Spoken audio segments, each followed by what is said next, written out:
Good evening. Welcome to the Shabbat Table, Season 2. Very excited to be starting this up again. It's been a little bit of a lonely past few weeks or months. Still every Friday, Gil and Perry asked me if we're having any friends coming over, and today I got to tell them yes. So we're very excited to get this started, and thank you all for tuning in. It's how wonderful it is that we're all coming on a Thursday evening to learn about Shabbat, specifically in the Parsha. But Shabbat, historically speaking and traditionally, has been such a there's been such a tremendous bond between the Jewish people and Shabbat or Shabbos. In fact, we refer to it on the prayer that we say on Saturday. We say ki os hi leolam. Shabbat is an os, which in English means a sign or a covenant. It's something that binds the Jewish people from God to us. And, of course, we all work hard weeks, 6 days a week. We're working or doing the regular work of life. And we get to, on once a week, beginning with sunset to sundown, Friday night to Saturday night, we reflect a little bit of the 6 weeks and remember the 6 days. And we remember even during those 6 days, it's all about the Almighty HaKadosh Baruch Hu, Hashem, our Father in heaven, who is giving us everything that we have. So I'm going to begin tonight's Parsha class with an old rabbi joke, as they say, and nothing like a good rabbi joke if they're funny. And there was once a boy who went to his dad and said, because he wants to prepare his bar mitzvah speech.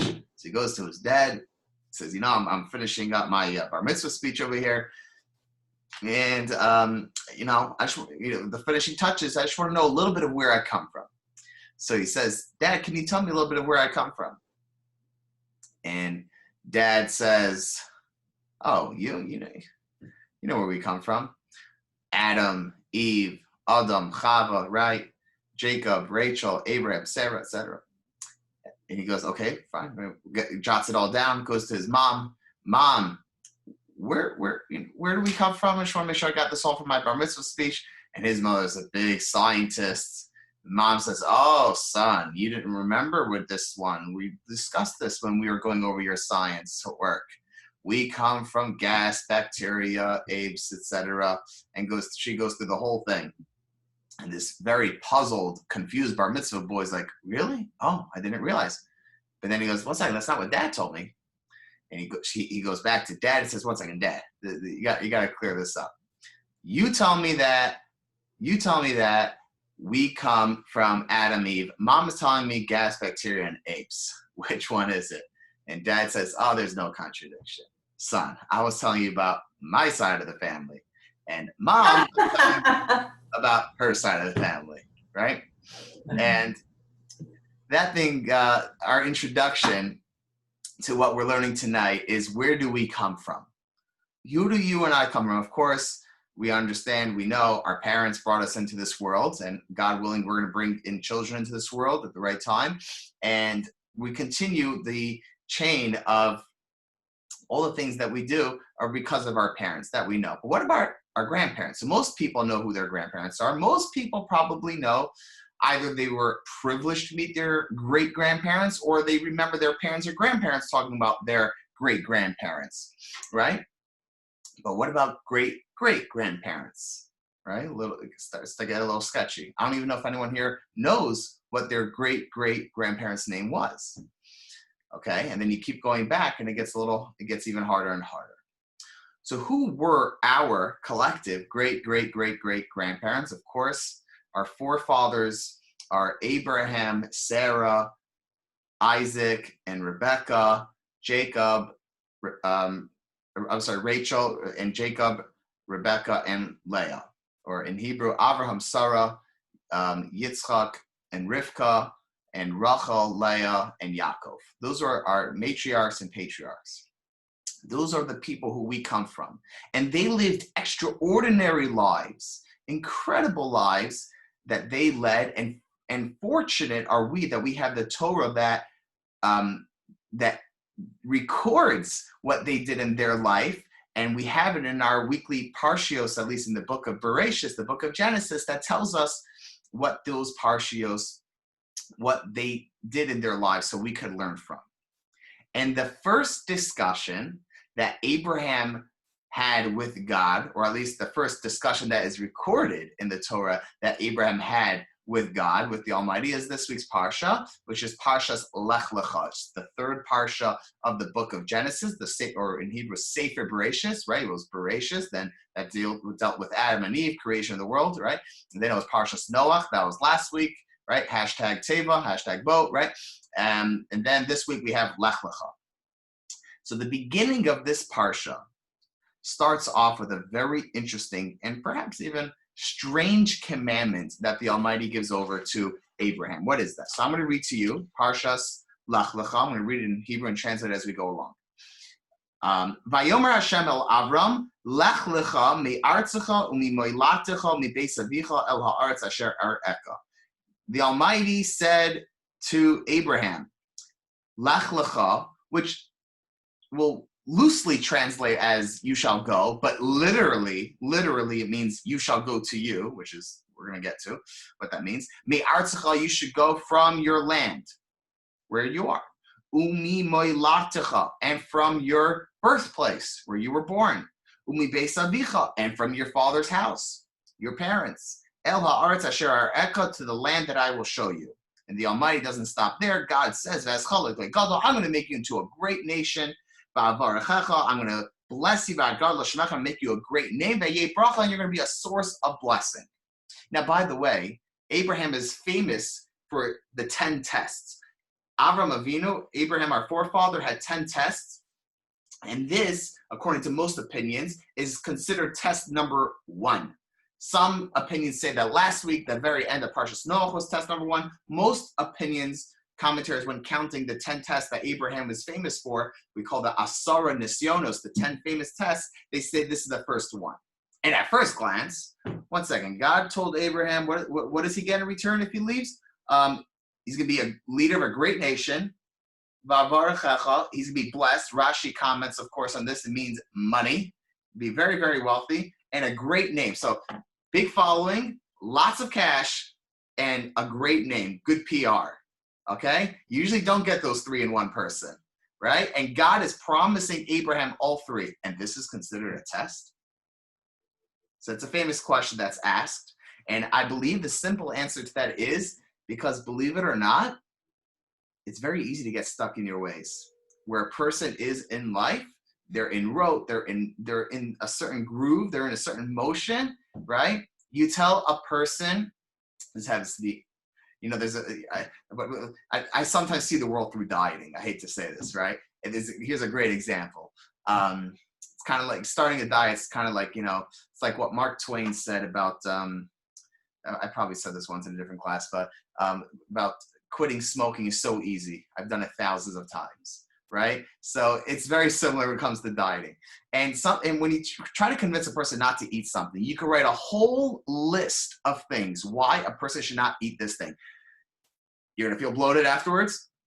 You're going to just crave more. You're not going to fit into your clothes, right? You could go through a whole list of things, right? And then go on the other side. What do you get good if you eat it? 10 seconds of pleasure. 10 seconds, right? And objectively, it's so not worth it, yet we do it all the time, right?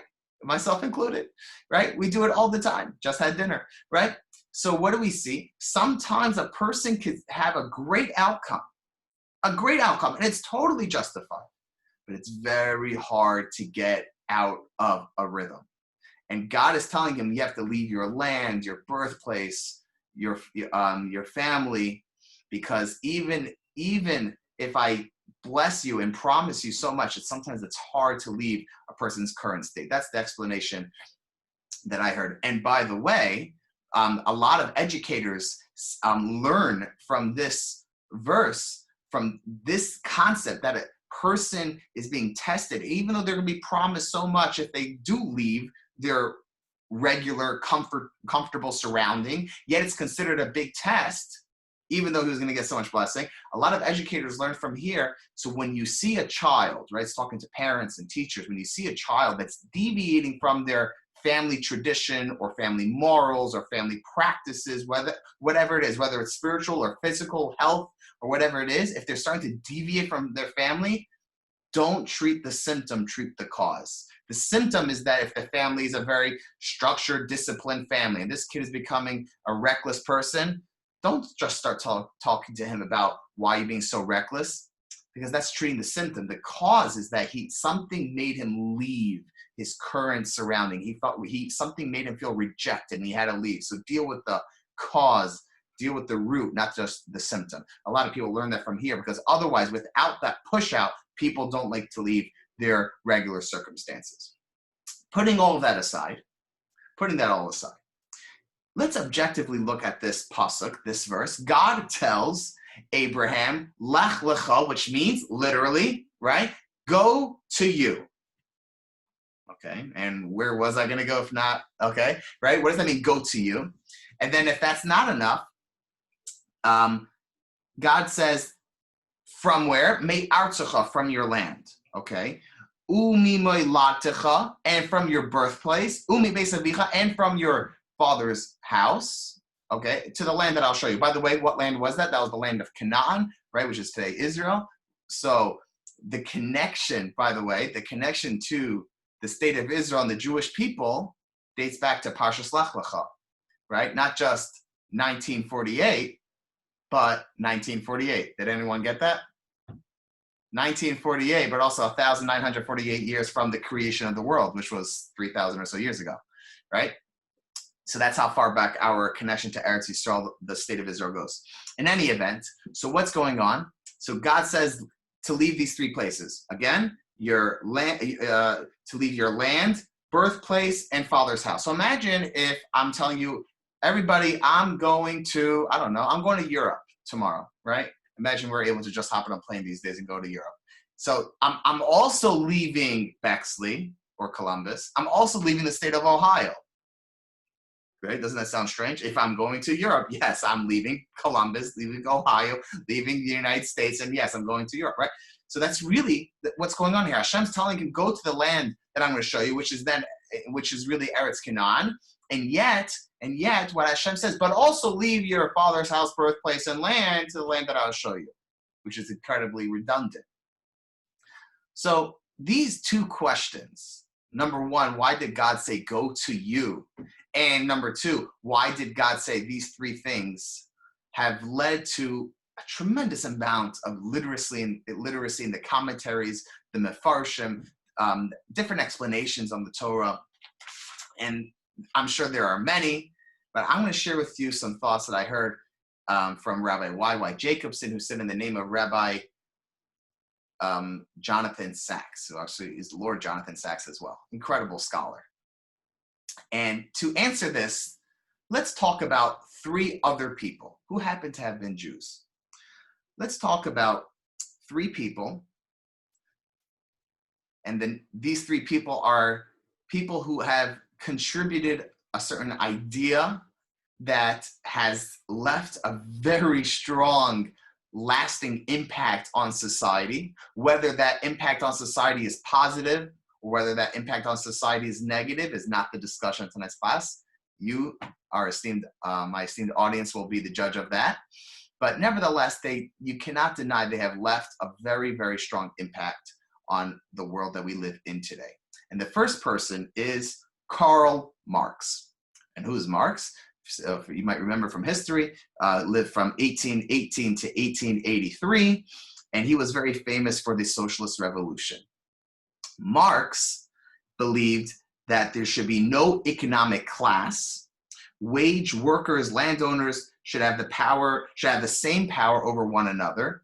For Marx believed, the way it's summarized, that all problems, challenges come from land or from economics and from money. And if we could just level that for everyone, then a lot of our problems, if not most of our problems, if not all of our problems, shall fade away. Right? So was the philosophy of Karl Marx. And there was another person who was actually a little before Marx, whose name was Baruch Spinoza. Right? Sounds pretty Jewish. Baruch Spinoza, from the Dutch philosopher, from 1632 to 1677, didn't live a very long life. And he was, one of the things that Spinoza was very famous for was the idea that God is not the creator of the world, rather the world is part of God, right? This idea is also identified as pantheism, the doctrine that God and the world are the same, as he would say, or as it said in his name, God is nature and nature is God. So was the philosophy of Baruch Spinoza, okay? And the third person, who was actually the most recent of the three, is a person named Sigmund Freud, who I'm sure you all have heard of, or Schleimele Freud, as he was not liking to be called so much. So Sigmund Freud, who was very famous for his contributions to mental health, psychology, psychiatry, emphasized the importance of the unconscious mind. And the primary assumption of the Freudian theory is that the unconscious mind governs behavior to a great degree, which is to a very large extent an outcome of a person's childhood, right? So is the belief of Freud. Now, these three people, Marx, Spinoza, and Freud, have made tremendous contributions to the world we live in today. Whether those are good contributions, if they change for the positive, for the negative, again, is not the topic for tonight. Of course, we could all decide for ourselves. But to a certain extent, you could make the case that the Torah in this week's Parsha, the very first verse, is speaking directly to these 3 points of a person's economic status, a person's natural status, their nature, or their, we would say, genetic makeup. And number 3, their unconscious, or I should say, their childhood. And perhaps we could say the following, that a person sometimes could live in a world where they feel that they are dictated and they are governed by a set of rules that they themselves did not make.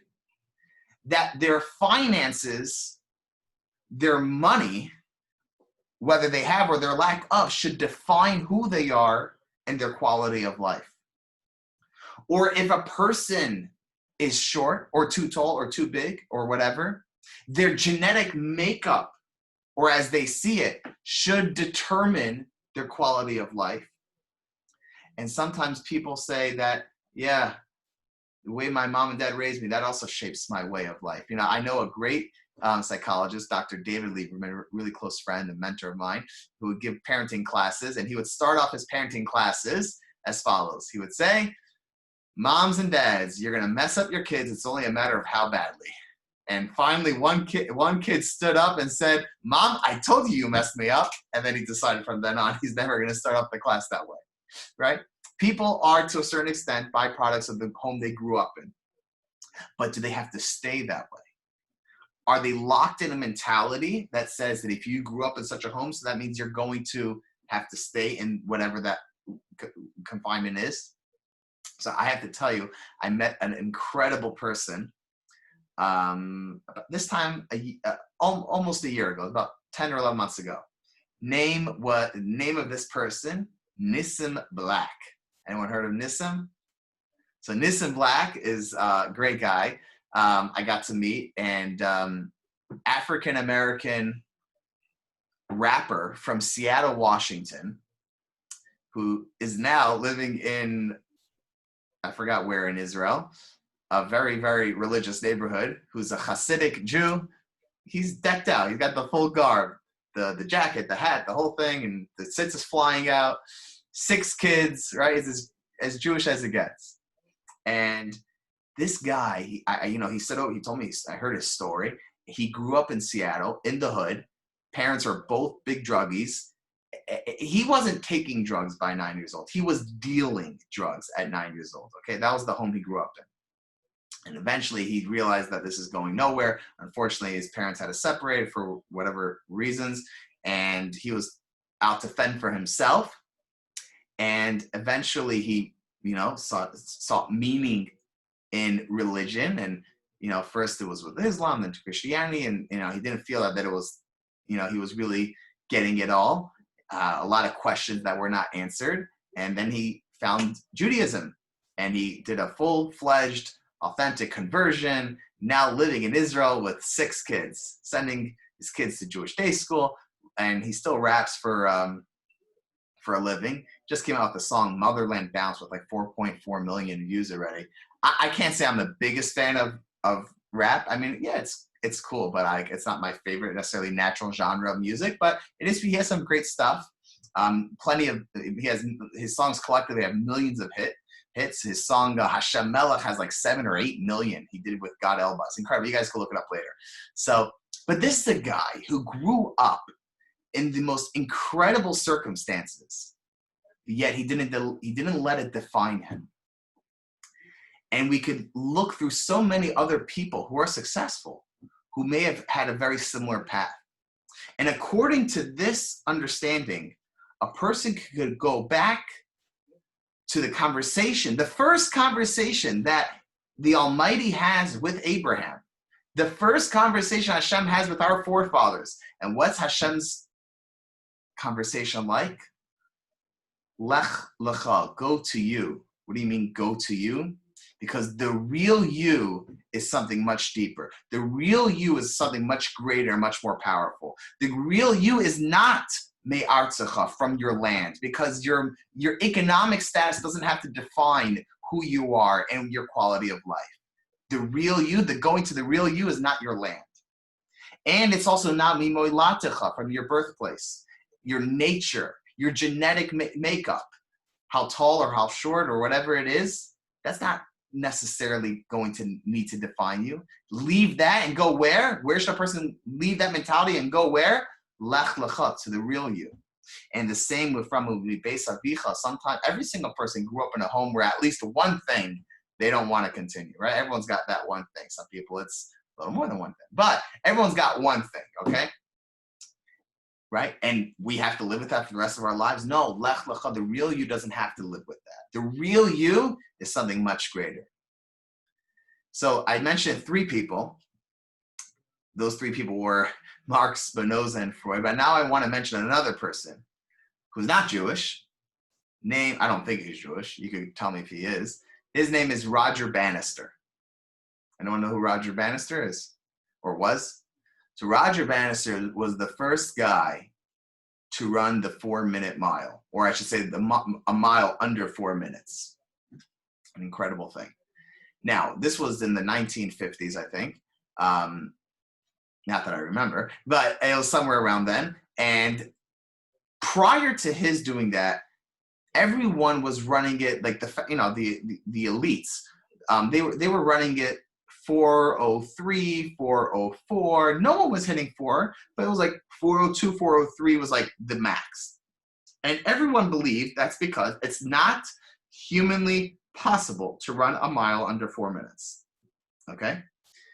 So much so, scientists even were able to try to prove scientifically how it's impossible from the mechanical standpoint of the human body. It's impossible. And then one day, I think it was 1952, Roger Bannister does it in 3 minutes and 58 seconds, I believe. Okay? Boom, shatters the record. And he did it. And everyone's talking about it. And then a week or 2 or 3 weeks later, someone else does it under 4 minutes. And then someone else does it. And today, as we speak, if you want to run the marathon, the Olympics, you have to run a mile under 4 minutes, right? I could do 40 minutes, not 4. But nevertheless, right? Nevertheless, this guy took something that in everyone's mind was a no-no, and he shattered it because he went Lech Lecha. He went to the real you. And really, Hashem speaks to every single one of us, has a really, really strong belief in the capabilities of every single Jew, but every single person, really, of how much they can accomplish in their life, whether it's their relationship with Judaism, whether it's their relationship with their community or the world at large. Hashem has a tremendous faith in us. I want to give you an example of where there was not a Lech Lecha. So I don't know if anyone watched Game 6 of the World Series this past week. I apologize for all my sports examples. So sometimes you can just see the world through the lens of sports. It kind of goes pretty well. So I don't know if anyone saw, but the pitcher for the Tampa Bay Rays, Snell, I'm blanking on his first name. I saved it on my phone. B. Snell. Forgot his first name. Someone could write in the chat box what his name was. Okay. So this guy, he went 5 innings, 5 and something innings, 1 hit ball, 9 strikeouts, and no walks. Okay. Guy was throwing a pretty good game. But, okay, Benny. Okay. So Benny was throwing a great game. And then it was the 5th or 6th inning, I think, and he was going through the order for the 3rd time, and Mookie Betts was up from the Dodgers. Okay, now this guy, this pitcher, Blake, thank you. Okay, guys, okay, I thought it was Blake. Yeah, so Blake, he threw 5 something innings, right? 9 strikeouts, no walks, 1 hit ball. 5th or 6th inning, he gets 1 out. And then maybe gets 2 outs, or no, maybe it's just 1 out. And then the last batter in the order gets I don't know, some sort of like, a regular base hit, nothing too crazy. And after that, the manager from the Rays dugout comes out and he says, all right, it's done. And I couldn't believe it. Like, where's your faith in this guy? But they were saying because the manager of the Rays was going after analytics. He's going after the data. The data supports that if you're going through the order for the 3rd time, you're not going to do it as well. And therefore, the data says you got to take him out. Now, mind you, Mookie Betts, who was the batter up at the moment, when faced Blake, Snow, whatever, the first 2 times struck out both at bats. And he missed the ball, both times, swung and missed on the, for the strikeout. He looked like a joke. And now he's the one up, and then he changes the pitcher, which is, I couldn't believe it. And then what happens? Of course, the reliever comes in. Mookie Betts hits a double. Then there's a single. And then there's a wild pitch. Runner scores. And then another inning or 2 later, Mookie Betts hits a home run. Dodgers win the game, and they win the World Series. And the rest is history. And I couldn't believe it. I'm like, what? You took out your pitcher? Where's your faith? Right? Because he didn't let him go all the way. He didn't let him express and carry through on his capabilities. Of course, it's one thing if he's giving up home runs, you got to take him out. But this guy's throwing great. Every single morning, we wake up every single morning, and the first thing that, if you were to open a siddur, open a book of prayer, right? The first thing is Modeh Ani, where we thank Hashem. What do we thank Hashem for? For putting us in this world, for Hashem giving us life. What does that mean? Because Hashem is saying, no, I'm putting you on the court. I'm putting you on the field because Lech Lecha, I believe that you could go to you, the real you, the deep you, the great you, the powerful you, who's not confined to economics or nature or childhood. The real you could go much, much further than that. Of course, the challenges on the way might be those things. Of course, granted, that we know. But Lech Lecha, to the real you, goes way, way, way beyond that. This is just a couple thoughts from the opening first verse that the Almighty tells Abraham. And really, of course, every single person can think to themselves of what are the things that might be holding me back, of whether it's me artzecha, from my land, or from my umi molatecha, my birthplace, or my umi beis avicha, from my father's home. What are those things that are holding me back? And I have to just say to myself, Lech Lecha, the real you goes much, much further than that. And then it's El Ha'aretz Hashareka, the land that I will go show you. And then what happens after that? You're going to become a great nation, a great person. Because really every single person our rabbis refer to as Olam Maleh, which means an entire world. Every single person is an entire world. So to the place that I show you could be the new us that we discover as we throw off, as we break our own records and become tremendous people that we never thought possible. Have I ever said over the thought on baby elephants? Okay, so maybe not. So if I said it, forgive me, but it's such a great idea that even if you heard it, it's worth hearing again. So baby elephants, I should say regular elephants at a circus, many times are held down with these chains and these weights that really they could totally uproot in no problem, no time, very easy to just rip out of the ground. And they don't.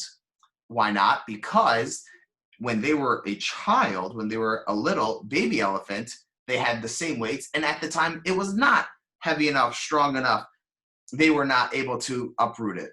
And for the rest of their lives, they are just locked in that mentality of just not being able to break it up. And they don't realize how strong they really are. The Lecha in them, the real them, is so much stronger, but they just never gave it that opportunity to rip them up. In fact, I forgot which circus it was. I think it was in Chicago. I'm blanking on the year, where there was a tremendous, earth-shattering noise or some sort of commotion that happened, and everyone was caught by surprise, and the elephants were also caught by surprise, and they actually just moved and broke out of all the chains. And from future circuses, they were not able to go back to those elephants because they already showed themselves that they could do it. Right? And sometimes we could fall into similar things where we feel that something's holding us back, but it's not really holding us back, because the real Lecha, the real you, is able to leave that, whatever it is, whether it's Artzacha, whether it's the land, Molatacha, the birthplace, and we base Avicha from our home. We could leave that and go to the real us as well. So those are just some takeaways on Parshas Lecha. It's like I began, it's really, it's an honor for me to be getting together, at least in this way, on Thursday evenings, learning something, a practical takeaway from this week's Parsha. And of course, would love to see everyone tomorrow. Just give me a heads up between 12 and 3, I think, if that works. If not, let me know. I'm at our home for our Shabbat package giveaways, which of course I have to give a shout out to Jewish Columbus for helping facilitate. And looking forward to seeing you guys all next week.